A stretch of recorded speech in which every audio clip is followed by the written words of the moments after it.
Lutong Ilocano naman tayo mga kabsat. Mga manong-manang. Alam nyo ba kung bakit kabsat yung mga tawag ko sa viewers? Kasi dati talaga napakaraming Ilocano yung nanonood sa akin. Tapos nga pala, kaya alam ko tong luto na to. Tumira kasi ako sa Rosales, Pangasinan. Doon ko nga pala natikman to. Pinatikin ng mga katrabaho ko sa akin to. Tawag nila dito, binagoongang manok o di kaya naman tinolang manok ng Ilocano. Hinanda ko na nga pala itong mga gagamitin natin. Pwede rin namang walang tanglad yan ha. Unahin na nating igisa to. So para ka lang talaga nagluluto dito ng tinolang manok. Yung mga panggisa natin is kagaya lang sa kanya. Yun nga lang, ang pinagkaiba, ang pinang-alat natin dito is bagong isda. So ito yung manok natin, chicken wings yan. Kalahating kilo lang yan. Tapos isasangkot siya lang natin saglit to. Tapos syempre, bubudburan natin to ng paminta hanggang sa umitim. Nakasing itim ng budhi mo. Charot lang. Tapos syempre, isasangkot siya uli natin to o igigisa-gisa natin hanggang sa mawala yung mamink-mink-mink-mink na kulay nito.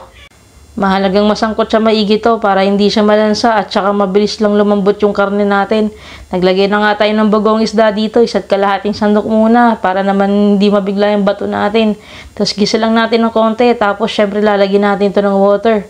Pakukuluan natin to, saglit na pakulo lang to kasi nga malambot na yung sa sobrang sangkot siya natin. Tapos lagyan natin yung sayote, tsaka yung sili. Mas maganda nga kung papaya. Tapos pagkulo nito, kapag medyo malambot na yung sayote, lagyan na natin yung ampalaya natin.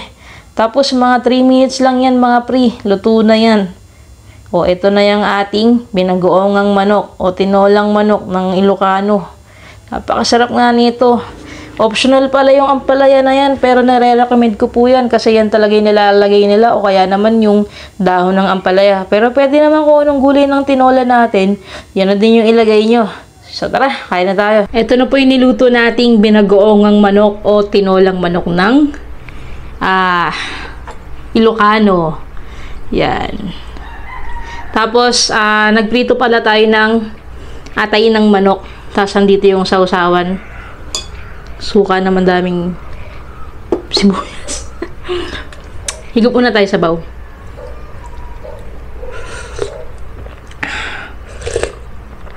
Sarap.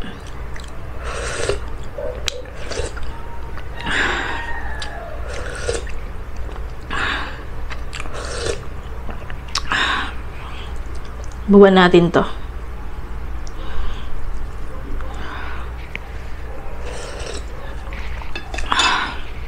Kain po.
Tikman natin yung atay ng manok.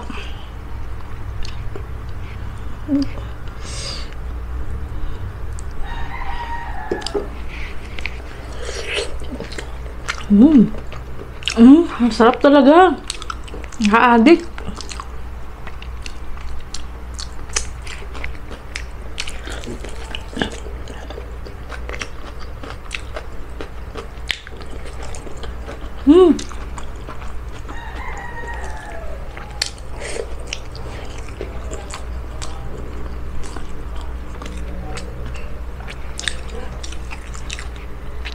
Sobrang na-miss ko tong atay.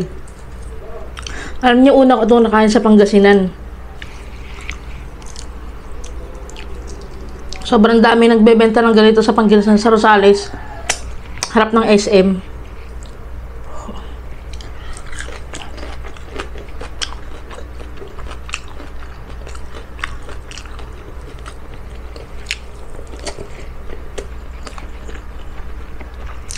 Mm.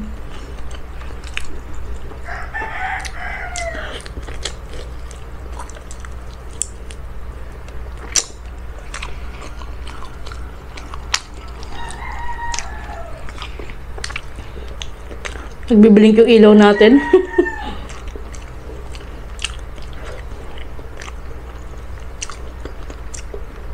Siya ng disco.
Tayo ulit. Natin dito.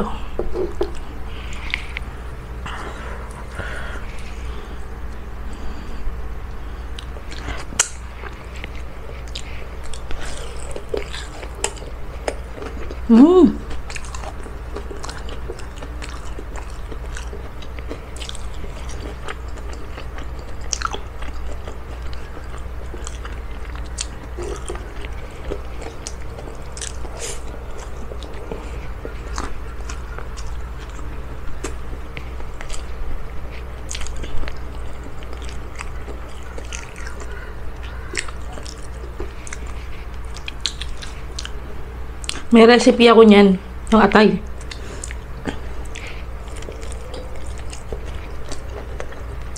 Upload ko minsan.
Sa mga di pa nakakatikim ng binagoongang manok, subukan nyo po.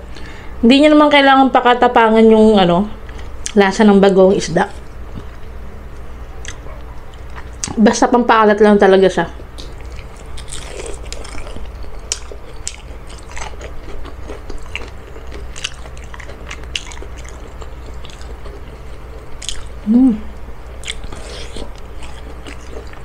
Ito hanggang loob.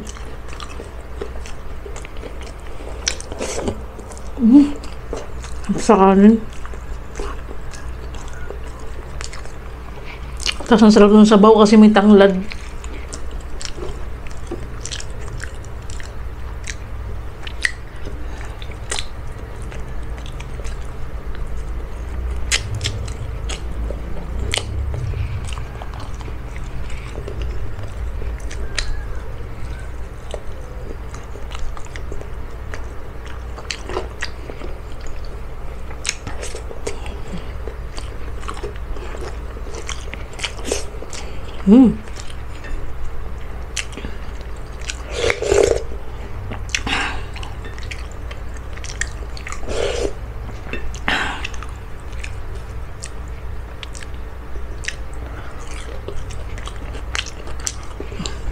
Partner sila, no? Sarap. Hindi weird yung lasa kahit pinagsabay ko silang ulamin.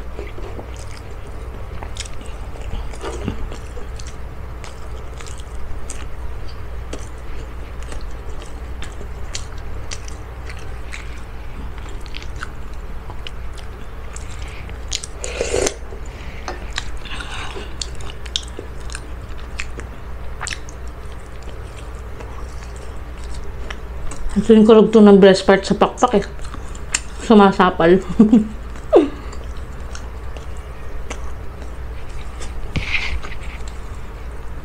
Bigay ko na nga lang kay Prince to. Pero yung balat akin. Prince na lang to.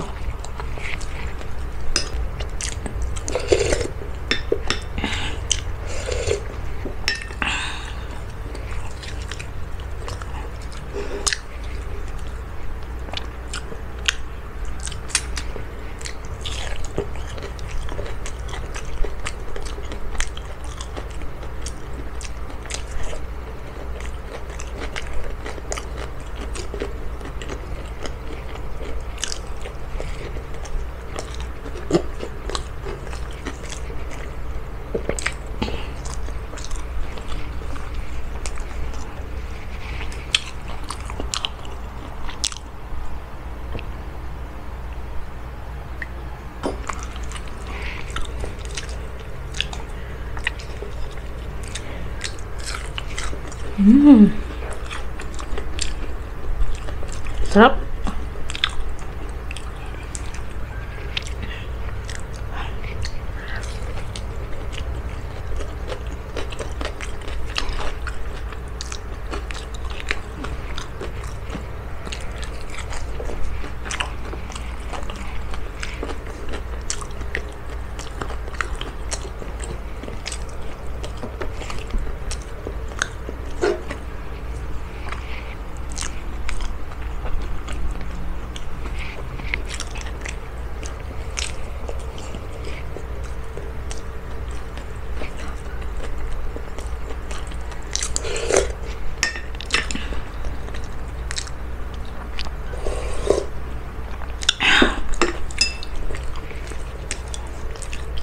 Puso.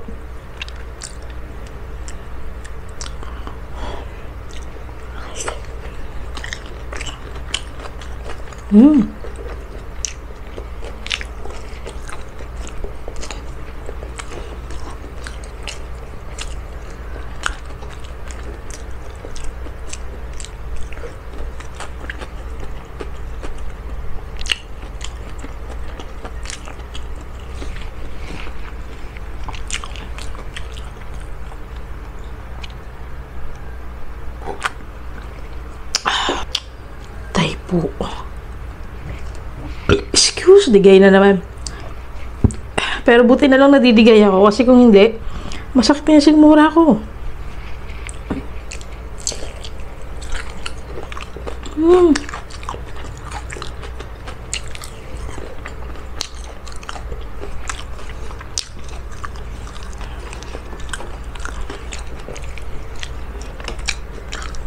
Sarap.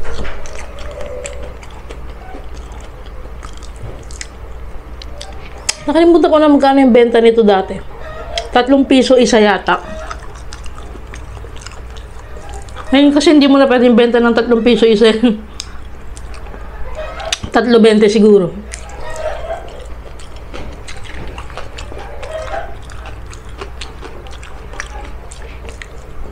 Sige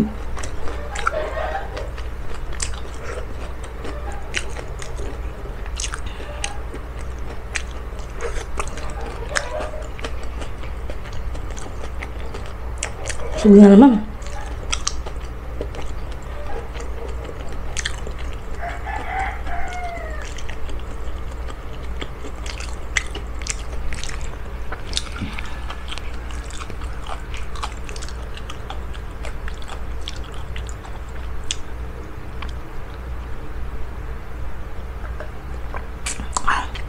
So yun mga kabsat, hanggang dito na lang po tayo at sana nagustuhan niyo po yung kinain natin ngayon.